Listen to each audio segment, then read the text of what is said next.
नमस्कार दोस्तों, ब्रह्मोस परिवार में आप सभी का दिल खोलकर स्वागत है। आज बात करते हैं संविधान की यात्रा। संविधान की यात्रा में प्रमुख टॉपिक है अनुच्छेद, जो कि मोस्ट इम्पोर्टेंट आर्टिकल। संविधान संबंधित जितने आर्टिकल इम्पोर्टेंट हैं, पेपर की दृष्टि से इम्पोर्टेंट हैं, उनके बारे में बात करेंगे। चाहे एमपी पुलिस हो, यूपी कांस्टेबल हो, हर एग्जाम में 1 से 2 प्रश्न यहाँ से बनना तय है। तो चलिए बात करते हैं। पहला आर्टिकल है कि आर्टिकल 1 में क्या लिखा गया। तो आर्टिकल 1 में लिखा गया भारत राज्यों का संघ होगा। क्या होगा? भारत राज्यों का संघ होगा। याद रखना, आर्टिकल 1 में लिखा गया भारत राज्यों का संघ होगा। आर्टिकल 2 की बात करें, आर्टिकल 2 में है नए राज्यों की स्थापना। आर्टिकल 2 में लिखा गया नए राज्यों की स्थापना। क्या लिखा गया? आर्टिकल 2 में है नए राज्यों की स्थापना। आर्टिकल 12 की बात करूं तो आर्टिकल 12 में राज्य शब्द को परिभाषित किया गया है। किसको? राज्य शब्द को परिभाषित किया गया है। याद रखना, राज्य शब्द को क्या किया गया? आर्टिकल 12 में राज्य शब्द को परिभाषित किया गया। आर्टिकल 14 की बात करूं तो आर्टिकल 14 में है विधि के समक्ष समानता। क्या है? विधि के समक्ष समानता है। आर्टिकल 14 में विधि के समक्ष समानता। आर्टिकल 15 में धर्म, जाति, लिंग पर भेद का प्रतिरोध। मतलब धर्म, जाति, लिंग आदि पर तुम भेदभाव नहीं कर सकते, भेद का प्रतिरोध है। याद रखना, धर्म, जाति, लिंग पर भेद का प्रतिरोध आर्टिकल 15 में। आर्टिकल 16 की बात करूं तो लोक नियोजन के विषय में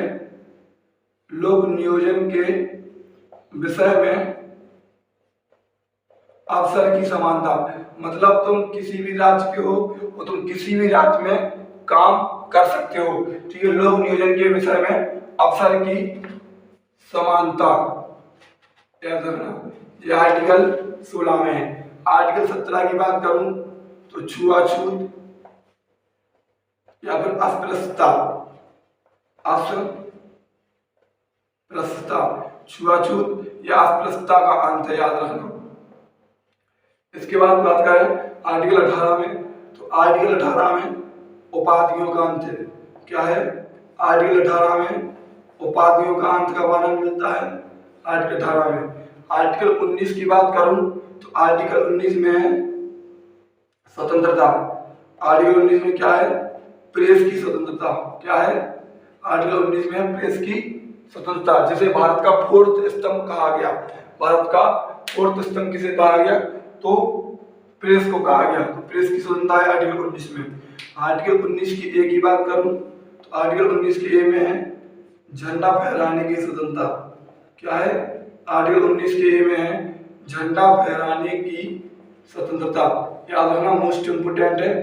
आगे बात करें 21 की तो 21 में है प्राण एवं आर्टिकल 21 में प्राण एवं दैहिक स्वतंत्रता का अधिकार।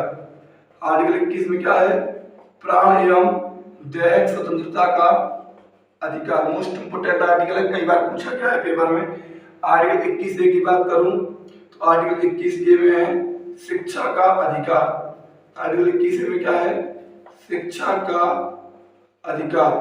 आर्टिकल 21 ए में है शिक्षा का अधिकार, जो कि 86वां संविधान संशोधन सन 2002 द्वारा जोड़ा गया था। ठीक है, आर्टिकल 21 में है प्राण एवं दैहिक स्वतंत्रता का अधिकार।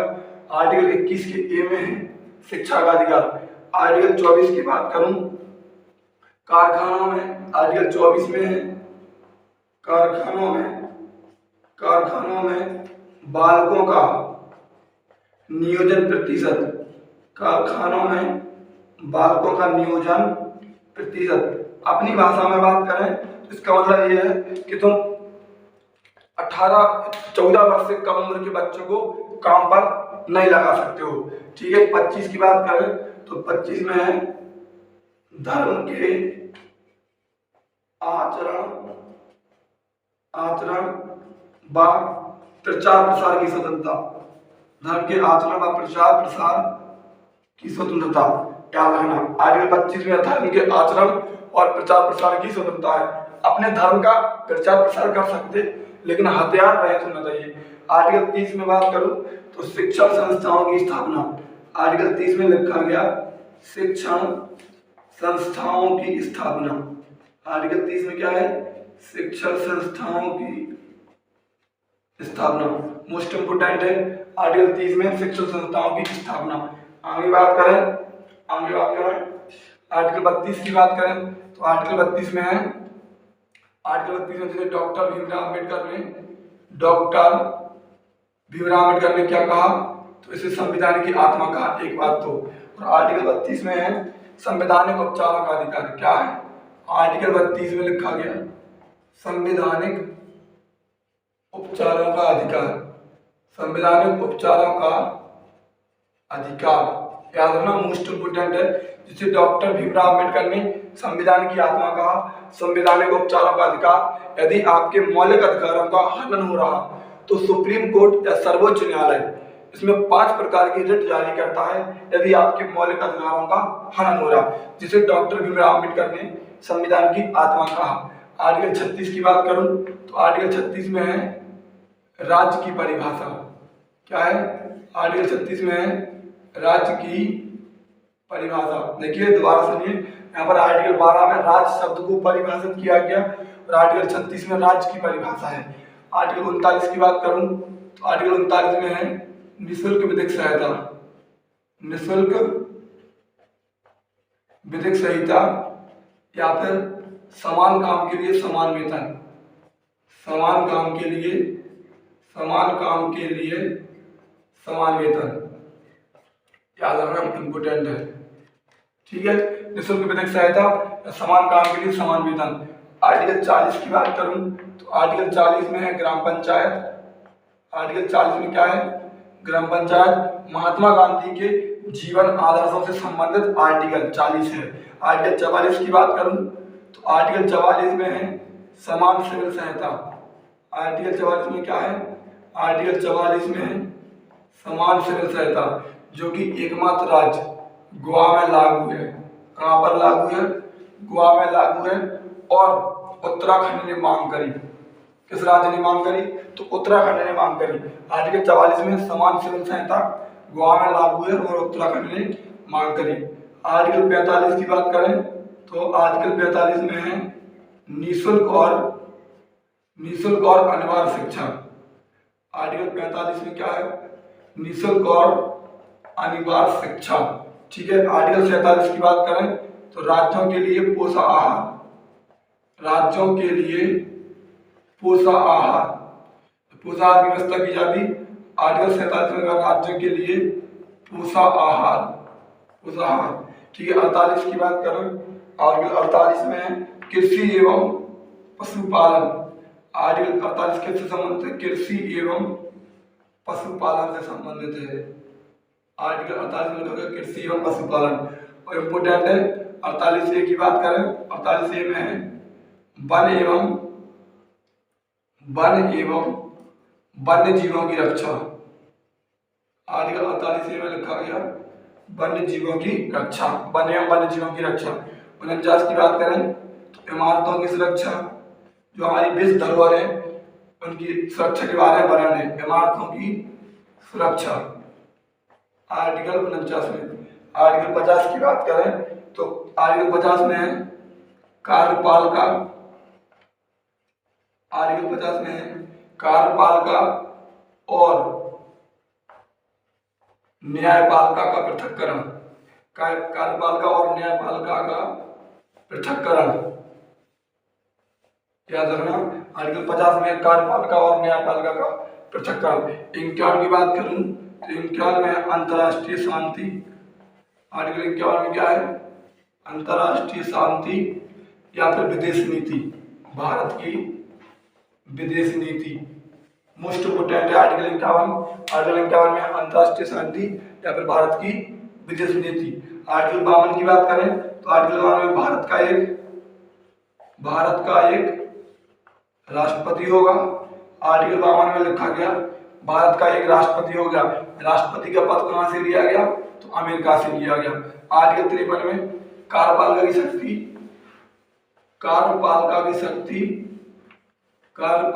शक्ति राष्ट्रपति में निहित होगी। किसमें? राष्ट्रपति में निहित होगी, याद रखना। आर्टिकल 53 में क्या लिखा गया? कार्यपालिका की शक्ति राष्ट्रपति में निहित होगी। 54 की बात करें तो आर्टिकल 54 में राष्ट्रपति का निर्वाचन है। किसका निर्वाचन? राष्ट्रपति का निर्वाचन है। आर्टिकल 59 लिखना था यहाँ पर।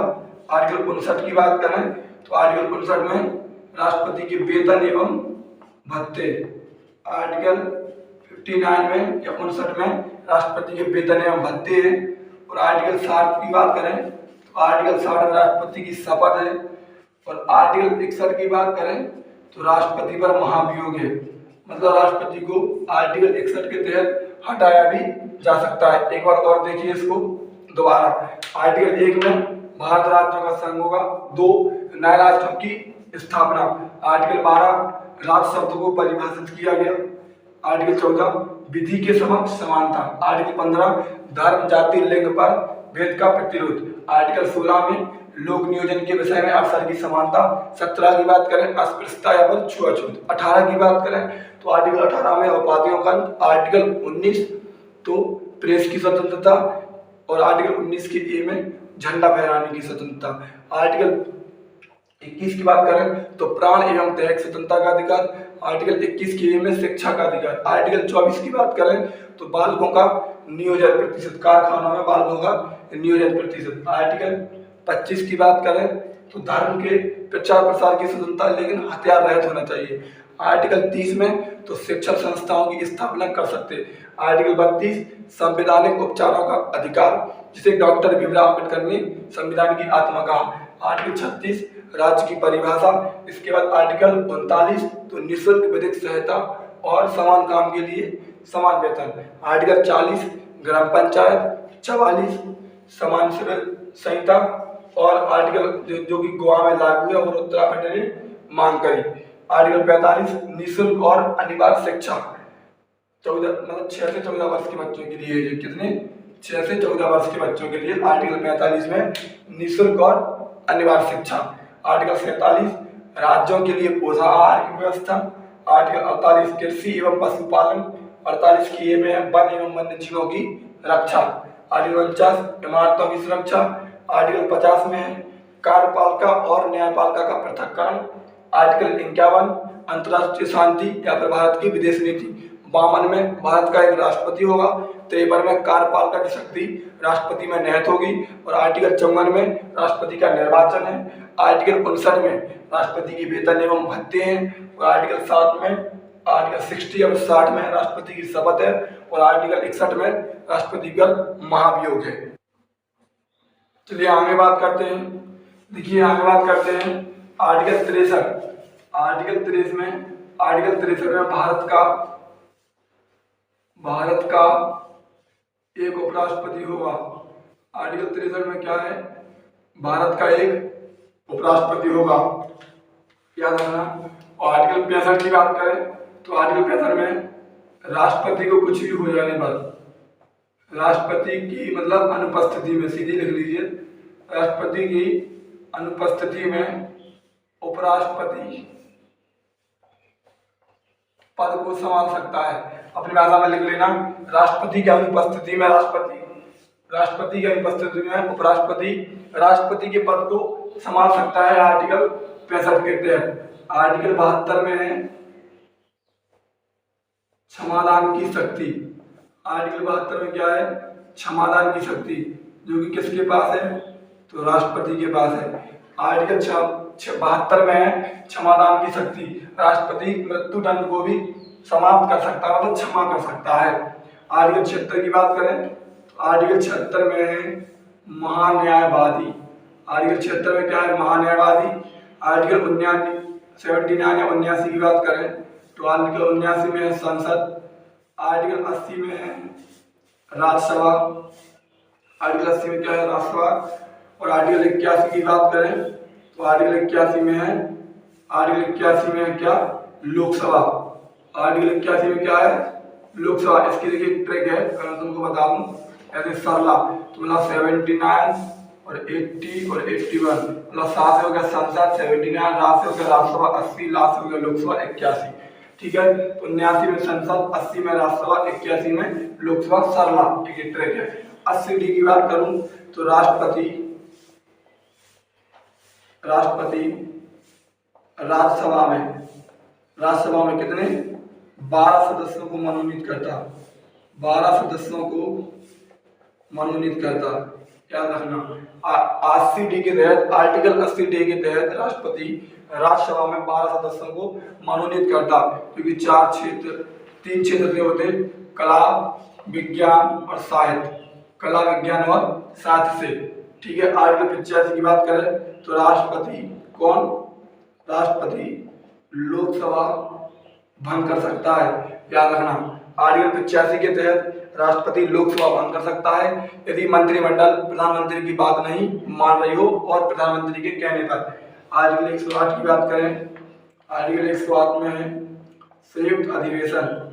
आर्टिकल 108 में क्या है, संयुक्त अधिवेशन।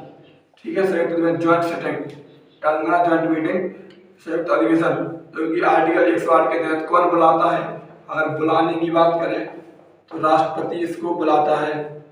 कौन बुलाता, राष्ट्रपति बुलाता है। और अध्यक्षता कौन करता, तो लोकसभा स्पीकर इसकी अध्यक्षता करता। और इसमें उपराष्ट्रपति भाग नहीं लेता। पूछ लेगा तुमसे पेपर में, कौन भाग नहीं लेता, उपराष्ट्रपति भाग नहीं लेता। इसके बाद महान्यायवादी भाग तो लेता है, लेकिन वोट डालने का अधिकार नहीं होता है। दोबारा सुनिएगा, आर्टिकल 108 के तहत संयुक्त अधिवेशन है, कौन बुलाता है, राष्ट्रपति बुलाता है। अध्यक्षता लोकसभा स्पीकर करता है, उपराष्ट्रपति भाग नहीं लेता, महान्यायवादी भाग लेता है लेकिन वोट नहीं डालता। और अभी तक संयुक्त अधिवेशन कितनी बार हुआ है, तो अभी तक संयुक्त अधिवेशन 3 बार बुलाया गया है। और संयुक्त अधिवेशन की प्रक्रिया ये कहाँ से ली गई, तो संयुक्त अधिवेशन की प्रक्रिया ऑस्ट्रेलिया से ली गई, इसको भी याद रखना। ठीक है, संयुक्त अधिवेशन की प्रक्रिया ऑस्ट्रेलिया से ली गई। आर्टिकल 110 की बात करें तो आर्टिकल 110 में है वित्त विधेयक, या फिर वित्त विधेयक में धन विधेयक, बात सेम है। ठीक है, याद रखना। आर्टिकल 110 में क्या है, वित्त विधेयक या फिर धन विधेयक। 111 की बात करें तो राष्ट्रपति के पास जेबी वीटो पावर है, जेबी वीटो पावर है। आर्टिकल 111 में जेबी वीटो पावर। आर्टिकल 12 की बात करें तो वार्षिक वित्तीय विवरण, क्योंकि संविधान में बजट शब्द का उल्लेख नहीं है, वार्षिक वित्तीय विवरण शब्द का उल्लेख है सिर्फ, तो आर्टिकल 112 में लिखा गया वार्षिक वित्तीय विवरण। आर्टिकल 120 में है संसद में प्रयोग की जाने वाली भाषा। आर्टिकल 120 में संसद में प्रयोग की जाने वाली भाषा, संसद में प्रयोग की जाने वाली भाषा है, क्या है, आर्टिकल 120 में जो संसद में प्रयोग की जाने वाली भाषा। आर्टिकल 124 में सुप्रीम कोर्ट, सर्वोच्च न्यायालय का गठन है। आर्टिकल 124 में क्या है, सर्वोच्च न्यायालय का गठन है। और आर्टिकल 129 मोस्ट इंपोर्टेंट, इसमें लिखा गया सुप्रीम कोर्ट एक अभिलेख न्यायालय है, क्या है, सुप्रीम कोर्ट एक अभिलेख न्यायालय है। आर्टिकल 129 में लिखा गया। आर्टिकल 143 की बात करें, राष्ट्रपति सर्वोच्च न्यायालय से सलाह मांग सकता है, सलाह मांग सकता है, याद रखना। आर्टिकल 153 में क्या लगा गया, राष्ट्रपति सर्वोच्च न्यायालय से सलाह मांग सकता है। आर्टिकल 153 की बात करें तो 153 में है राज्यपाल, राज्यपाल। 161 में है क्षमादान की शक्ति, क्षमादान की शक्ति। अब तुम कहोगे दो जगह क्षमादान की शक्ति है, तो आर्टिकल जो 72 में है वो किसके पास है, राष्ट्रपति के पास है। और 161 में है जी किसके पास है, जे राज्यपाल के पास है। तो आर्टिकल 161 में जो क्षमादान की शक्ति है वो राज्यपाल के पास है। 170 की बात करें तो 170 में है विधानसभा की संरचना, विधानसभा की संरचना, याद रखना। 171 में है विधान परिषद, 171 में क्या है, 171 में विधान परिषद है। और वर्तमान में विधान परिषद 6 राज्यों में है। कितने राज्यों में है, तो वर्तमान में विधान परिषद 6 राज्यों में है। 214 की बात करें तो 214 में हाई कोर्ट, 124 में क्या था सुप्रीम कोर्ट की स्थापना और 214 में हाई कोर्ट की स्थापना। 266 की बात करूं 266 में भारत की संचित निधि, 266 में क्या है आर्टिकल 266 में भारत की संचित निधि है। आर्टिकल 280 की बात करें तो आर्टिकल 280 में है वित्त आयोग। आर्टिकल 280 में क्या है वित्त आयोग, देखिए यहाँ पर क्या था 110 में धन विधेयक था या वित्त विधेयक था, लेकिन 280 में सीधे वित्त आयोग का गठन किया गया। 300 के का की बात करें तो 300 का संपत्ति का अधिकार, जो पहले एक मूल अधिकार था वर्तमान में इसको नहीं बचा, मतलब उसको हटा दिया गया। याद रखना संपत्ति का अधिकार पहले जो आर्टिकल 31 में था, अब इसको आर्टिकल 31 से हटाकर मूल अधिकार की श्रेणी से हटाकर 300 के का में जोड़ दिया गया संपत्ति के अधिकार को। 315 में यूपीएससी मतलब सिविल आयोग 315 में है, आर्टिकल 315 में यूपीएससी सिविल आयोग। 324 की बात करें तो 324 में है निर्वाचन आयोग, 324 में है निर्वाचन आयोग। 25 जनवरी 1950 को निर्वाचन आयोग की स्थापना हुई थी, इसलिए 25 जनवरी को मतदाता दिवस मनाते हैं। कौन सा दिवस? 25 जनवरी को मतदाता दिवस मनाते हैं। भारत के पहले निर्वाचन आयोग कौन थे? तो सुकुमार सेन थे। कौन थे? भारत के पहले निर्वाचन आयोग सुकुमार सेन थे। 25 जनवरी 1950 को निर्वाचन आयोग की स्थापना हुई थी। 25 जनवरी को मतदाता दिवस मनाते हैं और भारत के पहले निर्वाचन आयोग सुकुमार सेन थे। 324 में निर्वाचन आयोग। 338 की बात करें तो 338 में एससी आयोग अनुसूचित जाति आयोग। 338 के ए में है एसटी आयोग अनुसूचित जनजाति आयोग। 338 में एससी आयोग, 338 के ए में एसटी आयोग। 343 की बात करें 343 में लिखा गया राजभाषा हिंदी होगी। 343 में किसके बारे में? राजभाषा का, राजभाषा भारत की हिंदी। 352 की बात करें तो 352 में राष्ट्रीय आपातकाल। आर्टिकल 352 में है राष्ट्रीय आपातकाल। और 356 की बात करें तो 356 में है राष्ट्रपति शासन। आर्टिकल 356 में क्या है? राष्ट्रपति शासन।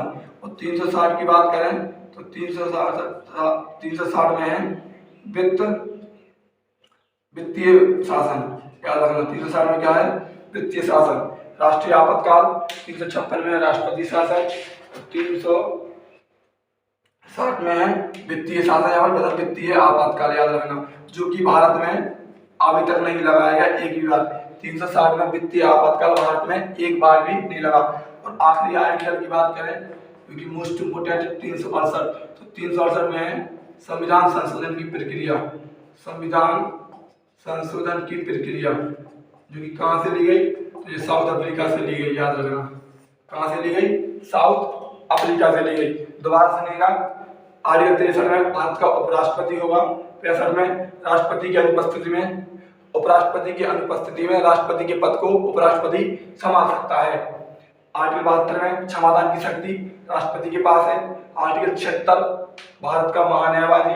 आर्टिकल 79 संसद। आर्टिकल 80 राज्यसभा। आर्टिकल 81 में लोकसभा।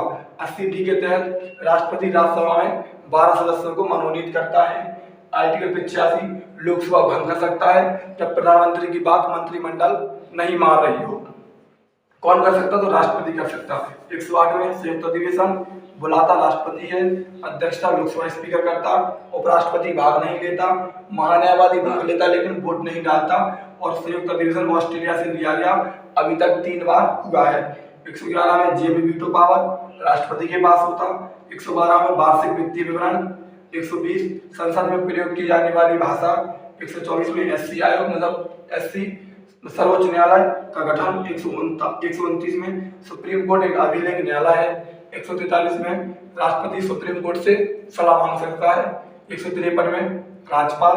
161 में क्षमादान की शक्ति जो कि राज्यपाल के पास है। 170 में विधानसभा संरचना। 171 में विधान परिषद संरचना। वर्तमान में 6 राज्यों में विधान परिषद है। 214 में हाईकोर्ट की स्थापना। 266 में संचित निधि है। 280 में वित्त आयोग। 300 के काम में संपत्ति का अधिकार। 315 में यूपीएससी आयोग। 324 में निर्वाचन आयोग। 25 जनवरी 1950 को भारतीय निर्वाचन आयोग की स्थापना हुई। मतदाता दिवस 25 जनवरी को मनाते और पहले निर्वाचन आयोग के अध्यक्ष सुकुमार सेन थे। 338 में अनुसूचित जाति आयोग। 338 के एक अनुसूचित जनजाति आयोग, 343 में राजभाषा हिंदी होगी, 352 राष्ट्रीय आपातकाल, 356 राष्ट्रपति शासन, 360 वित्तीय आपातकाल, 360 वित्तीय आपातकाल। और 368 की बात करें संविधान संशोधन की प्रक्रिया, जो कि दक्षिण अफ्रीका से या फिर साउथ अफ्रीका से ली गई। साउथ अफ्रीका की राजधानी प्रिटोरिया है। क्या है? साउथ अफ्रीका की राजधानी प्रिटोरिया है।